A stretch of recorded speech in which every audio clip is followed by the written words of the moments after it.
hablar de 3 eventos que sucedieron en los momentos previos antes de la cruz, en el tiempo previo antes de que el Señor fuera crucificado. Hay más eventos, pero estos 3 eventos para mí son significativos y el Señor me habló acerca de estos 3 eventos y de cómo puedes estar cerca, puedes estar más cerca o puedes estar presente con el Señor. Y ahora vamos a ver y vamos a leer a través de los evangelios, de 2 evangelios, vamos a leer unos párrafos con unos eventos muy importantes. Y antes vamos a orar al Señor para que Él pueda bendecir su palabra. Amén. Señor Jesús, queremos escucharte a ti. Queremos escuchar tu palabra, Señor, y te pedimos que tú puedas enseñarnos y podamos comprender y tener el corazón y la mente abiertos a tu voluntad. Te amamos, Jesús, y esperamos que esta palabra sea de bendición para cada uno de nosotros. Tu nombre precioso. Amén. Amén. Vamos a comenzar con el primer evento. Una de las cosas que sucede en el camino hacia el Gólgota. El Señor está yendo hacia el Gólgota y esto en Lucas 23, el capítulo 23, el versículo 27 al 31, nos dice así la palabra del Señor. Dice: y le seguían gran multitud del pueblo y de mujeres que lloraban y hacían lamentación por él. Pero Jesús, vuelto hacia ellas, les dijo: hijas de Jerusalén, no lloréis por mí, sino llorad por vosotras mismas y por vuestros hijos. Porque he aquí vendrán días en que dirán: bienaventuradas estériles y los vientres que no concibieron y los pechos que no criaron. Entonces comenzarán a decir a los montes: caed sobre nosotros, y a los collados: cubridnos. Porque si en el árbol verde hacen estas cosas, en el seco, ¿qué no se hará? Está de camino al Gólgota y ahí están un montón de mujeres llorando y haciendo lamentación por él. Y Jesús se vuelve y les habla de lo que va a acontecer en el futuro, de lo que va a pasar en el futuro, ¿no? De lo que va a pasar en los últimos tiempos. En Apocalipsis también tenemos esta referencia y en Oseas también tenemos esta referencia acerca de los montes. Le dirán a los montes: cubridnos, ¿no? De la ira del Cordero, ¿no? De lo que viene en el día final. Y veo a unas mujeres que están llorando, haciendo lamentación por Jesús, pero que no están comprometidas con Jesús. Están simplemente en el momento, en el lugar. Y hay 3 cosas que pongo aquí. La primera es sin implicación real, ¿no? Estaban allí, estaban llorando, haciendo lamentación por él, pero no haciendo nada más. No se movían por el reino ni estaban haciendo nada, simplemente haciendo lamentación por el Señor. El segundo punto es que somos cristianos, este tipo de gente que está cerca del Señor, está cerca del reino, pero no termina de estar en el reino, no termina de estar comprometido realmente con el Señor. Y somos cristianos, pero no mejoramos mucho, ¿no? ¿Vieron esos cristianos que dicen: yo creo en el Señor, ¿no? Yo creo en Dios, pero no te dicen ni en qué Dios creen, ni realmente si están comprometidos con el Señor, ¿no? Y hay muchos creyentes así, ¿no? Yo creo en Dios, ¿no? Yo creo en Dios, pero no soy practicante. Yo no sé si escucharon alguna vez esta frase: no, yo creo en Dios, pero soy cristiano no practicante, ¿no? Bueno, soy católico, ¿no? Dicen: soy católico no practicante. No sé qué significa eso, ¿no? Es como decir: soy fontanero, pero no arreglo tubería, no sé. Es una cosa muy rara. No, soy cristiano, pero no practicante. Bueno, está bien, ¿no? Uno respeta las opiniones de los demás, aunque sean un poco contradictorias, ¿no? Pero quizás este acercamiento al Señor no es tan cerca, no es tan lejos de todo, está por ahí, ¿no? Estaban ahí la multitud, estaban todos cerca del Señor, estaban mirando lo que estaba pasando, estaban llorando por ver cómo sufría el Señor, pero ninguno estaba implicado, ¿no? Ninguno estaba realmente en el reino. Y estamos hablando a grandes rasgos porque obviamente estaba María Magdalena. Después hablaremos de esto también, ¿no? Y después, este tipo de cristianos son los que hacen más por sí mismos que por el reino, ¿no? Muchas veces cuando estamos viviendo más por nosotros mismos que por el reino del Señor. No sé si recuerdan que Israel, en un momento en el que tenían que restaurar el templo, el Señor le dice: ustedes están dedicándose a sus casas artesonadas, mi casa está vacía, ¿cómo puede ser, no? Bueno, este tipo de creyentes, como son los creyentes apáticos, creyentes fríos, creyentes que estamos lejos del compromiso con Dios, muchas veces reaccionamos de esta manera, ¿no? Estamos más pendientes de nosotros, de nuestras cosas, de que nos vaya bien, y cuando todo más o menos esté bien y esté arregladito, entonces a lo mejor servimos al Señor, ¿no? Pero yo primero tengo que pensar en mí mismo, mis cosas, mi familia, en lo que me pasa a mi alrededor, y después, si en un caso, vamos a servir al Señor. Y cuando hablo de esto, hermanos, tenemos que tener algo muy en cuenta, que este tipo de cristiandad no es que uno es cristiano así, sino que uno se puede volver así a medida que uno se enfría. Hermanos, hasta los pastores podemos caer en esto. Nosotros pensamos que los pastores están siempre ahí en la cresta de la ola. No, a veces los pastores también se enfrían, también nos enfriamos, nos alejamos del Señor y seguimos trabajando, porque hay que seguir trabajando, pero lo que nos pide el Señor es que nos acerquemos nuevamente a Él. Lo vamos a ver en todos los hombres que estuvieron trabajando para el Señor. Elías mismo en un momento se alejó de Dios, se metió en una cueva y quería morirse, ¿no? Porque él se había sentido así y estaba lejos. Entonces el Señor le dice: no sal, vos no estás aquí, en el siervo apacible estoy yo. Y entonces tuvo que salir a encontrarse con el Señor nuevamente, a volver a retomar fuerza. Así somos, hermanos, todos los cristianos.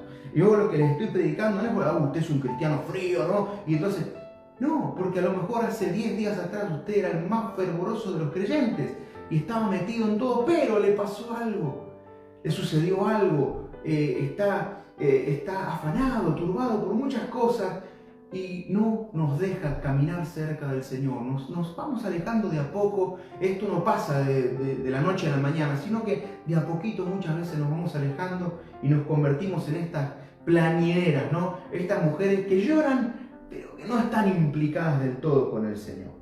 Esto es el primer punto. Están cerca, pero sin comprometerse mucho, ¿no? Ahora vamos a ver unos que están más cerca. Y esto en Lucas, en el capítulo 22, un ratito antes, ¿no? Un rato antes de lo que estaba pasando con estas mujeres, con estas plañideras y mujeres que estaban alrededor lamentando por el Señor, un ratito antes, un tiempito antes, esa misma noche, en Lucas 22, 60 y 62 dice: y Pedro dijo: hombre, no sé lo que dices.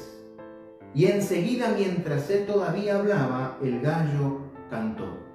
Entonces, vuelto el Señor, miró a Pedro, y Pedro se acordó de la palabra del Señor, que le había dicho: antes que el gallo cante, me negarás 3 veces. Y Pedro, saliendo fuera, lloró amargamente. Aquí tenemos uno que estaba más cerca. En ese momento estaban en el patio del sumo sacerdote Anás, y le estaban haciendo algunas preguntas, algunas cuestiones a Jesús. Y cuando Pedro dice que envió, porque había uno de los discípulos que era amigo del sumo sacerdote y lo dejan entrar al patio, Pedro estaba también, le dijo que pasara. Pedro pasó y enseguida lo reconocieron. Una mujer, una criada, lo reconoció y él dijo: no, yo no soy. Después se ve que habían unos soldados, unos centuriones por ahí, lo miraron: pero tú eres de... No, yo no soy. Y después estaba un amigo, un pariente de Malco, aquel a que Pedro le cortó la oreja, que lo reconoció. Y él dijo: no, yo no soy hombre, yo no conozco a este hombre, ¿no? Y enseguida cantó el gallo. Dice que vuelto el Señor lo miró. Obviamente, cuando hablamos de la mirada del Señor, yo sé que Jesús en ese momento ya sabía cómo era el plan que tenía para Pedro. Yo creo que cuando el Señor se volteó a mirar a Pedro, que estaba ahí en el patio, que estaba cerca, que estaba implicado, porque era un discípulo del Señor. Y cuando se vuelve Jesús para mirar a Pedro, yo imagino que Jesús estaba pensando: tranquilo, Pedro, tengo un pescado para vos en la playa, ¿no? Ya nos veremos en la playa para poder restaurarte. Pero ¿qué es lo que pasa en ese momento con Pedro, ¿no? Y con creyentes que muchas veces somos. Servimos en la iglesia, pero no estamos realmente comprometidos con el lugar en el que Dios nos puso. Estamos bien, y mientras estamos bien, ningún problema. Pero cuando la cosa empieza que no nos gusta mucho, ya nos sentimos incómodos y perdónenme que les haga esta comparación, pero está muy de moda, ¿no? Hablar de ser un chaquetero, ¿no? Eso en política está muy de moda, ¿no? Porque aquel es un veleta, ¿no? Hoy está con uno, mañana está con otro, no, es un chaquetero, se cambió la chaqueta, ¿no? Y muchas veces nos pasa eso, la falta de compromiso y de amor nos lleva a que nos da igual con qué hermanos nos relacionamos, nos da igual en qué iglesia nos congregamos, nos da igual la congregación, nos da igual todo. Servimos al Señor, hacemos cositas, pero no estamos comprometidos de corazón con lo que estamos haciendo. Esto, muchos creyentes también, y yo me he dado cuenta que es lo que le pasó a Pedro. Recuerden estas palabras que están en Proverbios, que dice que antes el orgullo precede a la caída, ¿no? O sea que antes de caer el orgullo viene. Y Pedro fue muy tajante, ¿no? Aunque todos te dejaren, yo jamás te dejaré, no me quedaré hasta la muerte, estaré contigo, ¿no? Entonces Jesús lo mira y dice, bueno, hay que matarlo un poco a Pedro, porque el Pedro salió mucho. Y dice, Pedro, me vas a negar 3 veces, ¿no? Y entonces Pedro tuvo que humillarse. Pero normalmente pasa esto. Los creyentes que están un poco más cerca del Señor, pero no terminan realmente de cuando realmente Jesús nos pida nuestra vida, quizás seríamos capaces de negarle.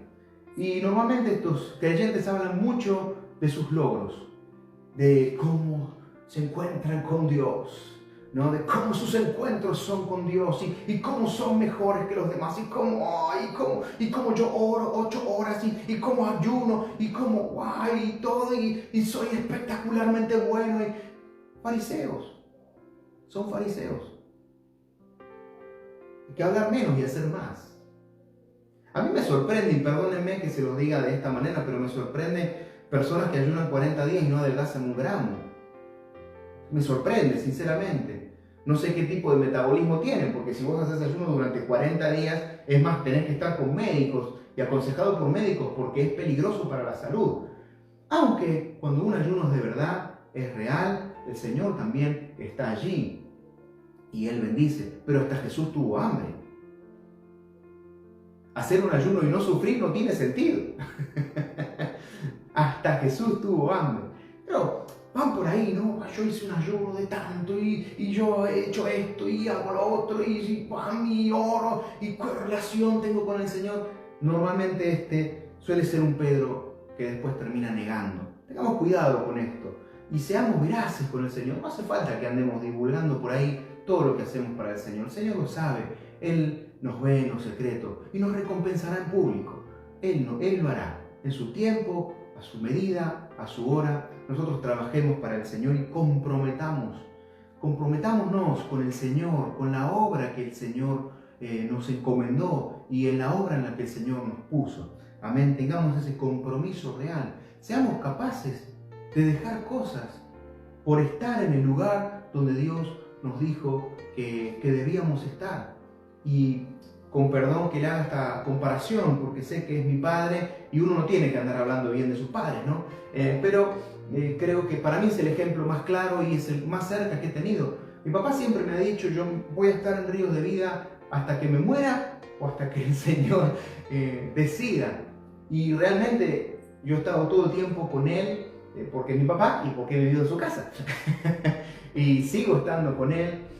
Al lado suyo, aprendiendo mucho todavía, que tengo mucho que aprender, pero sinceramente sé que le han pasado muchas cosas, que no digo que otra persona hubiera decidido marcharse, pero la verdad que tenía todos los números como para poder marcharse. Problemas le han mentido, lo han traicionado, han hecho muchas cosas, pero él siempre me dijo lo mismo: Carlos José, yo voy a estar aquí hasta que me muera, o hasta que el Señor me diga que tengo que marcharme. Y comprendí eso, aunque me falta muchísimo para tener ese tipo de fidelidad, pero espero que algún día la pueda alcanzar. Y tercero es que esa persona normalmente cree que es mejor que los demás por lo que hace. Siempre está mirando alrededor, mirando a los hermanos y viendo que son mejores. Y esto es un problema, hermano. Estamos cerca del Señor, pero no nos terminamos de comprometer con el Señor y con la iglesia, con el Señor y con la congregación. No terminamos de ver a los demás como superiores a nosotros mismos.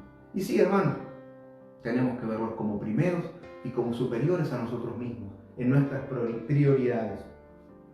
Ahora bien, pasan estos dos eventos, pero hay uno de los discípulos que en un momento muy difícil para el Señor, y lo vamos a leer aquí en el Evangelio de Juan, en el capítulo 19, dice así la palabra del Señor, dice, estaban junto a la cruz de Jesús, su madre y la hermana de su madre, María, mujer de Cleofás, y María Magdalena. Cuando vio Jesús a su madre y al discípulo a quien él amaba, que estaba presente, dijo a su madre, mujer, he aquí tu hijo. Y después dijo al discípulo, he aquí tu madre. Y desde aquella hora el discípulo la recibió en su casa. Lo primero que te quiero decir es que el que está cerca de la cruz, Jesús no se voltea para mirarlo. Si se fijan en las dos primeras ocasiones, Jesús tiene que voltearse para mirar a las mujeres y tiene que voltearse para mirar a Jesús, para mirar a Pedro, porque estaban cerca pero lejos, estaban acercados pero no estaban cerca realmente de Jesús. El discípulo a quien él amaba, que era Juan, este discípulo dice que estaba presente, estaba allí en la cruz junto con Jesús. En el momento más difícil, en el momento en el que el Señor estaba sufriendo, allí estaba Juan. Y se le encomienda algo muy especial. ¿Sabes una cosa? Cuando tú estás en la intimidad con Dios, cuando tú estás en la intimidad, estás a los pies de la cruz, Jesús tiene una tarea especial para ti. Muchas veces estamos pensando en las cosas que el Señor tiene para todos, ¿no? A todos sus discípulos dice, id y predicad el Evangelio, id y haced discípulos, id y haced esto, y manda a sus discípulos a hacer cosas, pero solo a Juan le encomienda su madre. Era una encomienda especial, diseñada para él, porque estaba cerca de la cruz, porque estaba ahí, estaba presente en ese momento. Todos los que estamos cerca o los que queremos estar cerca del Señor, los que queremos estar cerca de los pies de Jesús en la cruz, Dios tiene una encomienda especial para cada uno de nosotros. Y sí, hermanos, y sí, somos distintos, seremos distintos. Cuando estamos cerca del Señor, somos distintos. Dios nos cambia y Dios se acerca y nosotros nos acercamos a Dios. Fíjense que Juan, el discípulo a quien amaba al Señor, estaba en el momento más crítico, donde todos lo podían ver y lo podían señalar, donde todos podían pensar que era un discípulo y lo podrían haber colgado junto con el Señor. Pero Juan decidió estar presente en el momento más difícil, decidió estar presente en la cruz. Y podríamos decir que fue casualidad, pero nunca hay casualidades con Dios. Fue el único de los discípulos que murió de viejo y lleno de días. No murió martirizado. Juan murió allí en la isla de Patmos, después de semejante libro como el de Apocalipsis, porque era un hombre que sabía sufrir y supo sufrir con el Señor en ese momento tan difícil para el Señor. Ahí estaba Juan y tuvo esta encomienda especial, ¿no? Yo me imagino que Juan no sería un hombre que solamente honró a sus padres, sino que también honró a la madre del Señor Jesús. Y por eso la Biblia se cumple. Murió de viejo, lleno de días y con una revelación tremenda como es el libro de Apocalipsis. Los momentos milagrosos del Señor son preciosos, cuando vemos un milagro, cuando vemos que Dios trabaja, actúa, cuando vemos que Dios hace la obra. Es un momento precioso cuando vemos que el Espíritu Santo se mueve, cuando todo parece milagroso y espiritualmente hermoso. Nos gusta estar ahí. Pero así como decía Pablo, en mi cuerpo aún he de sufrir lo que queda de los padecimientos de Cristo. ¿Cuánto estamos dispuestos a padecer por el Señor? ¿Cuánto estamos dispuestos a dar por el Señor? Pedro en ese momento no fue capaz de dar su vida. Cuando realmente tenía que poner la carne en el asador, se echó para atrás. Después vemos un Pedro que Dios restauró. Por eso les digo, hermanos, que no es una condición de vida. No es que todo el tiempo somos malos cristianos. O que cuando somos buenos creyentes y estamos realmente comprometidos con el Señor, nos pase algo que nos haga echar para atrás. Somos seres humanos y estamos en el mundo y padecemos cosas del mundo.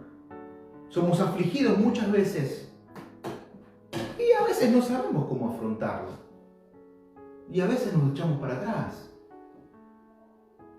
Tenemos tiempos preciosos con Dios, temporadas preciosas con Dios y después caemos. Nos arrepentimos, nos volvemos a levantar, pero nos cuesta. Por eso, hermanos, no quiero, y esta palabra de Dios, no quiero en ningún caso que sea condenatoria, porque estamos en el mundo y no nos podemos condenar. Pero sí que tenemos que ser reales con nuestra condición. Y si realmente estoy cerca del Señor, realmente estoy viviendo para Dios, o lo que estoy haciendo lo estoy haciendo por mí, o lo estoy haciendo para mí, para mis propios deleites. Te es lícito. Te es lícito. Ni yo ni nadie te debe condenar por eso. Pero es bueno. ¿Te hace bien? ¿Te hace bien estar cerca del Señor, pero no comprometido? ¿Te hace bien estar comprometido, pero hasta un límite? O bien así como el Señor se comprometió con nosotros hasta la muerte y muerte de cruz.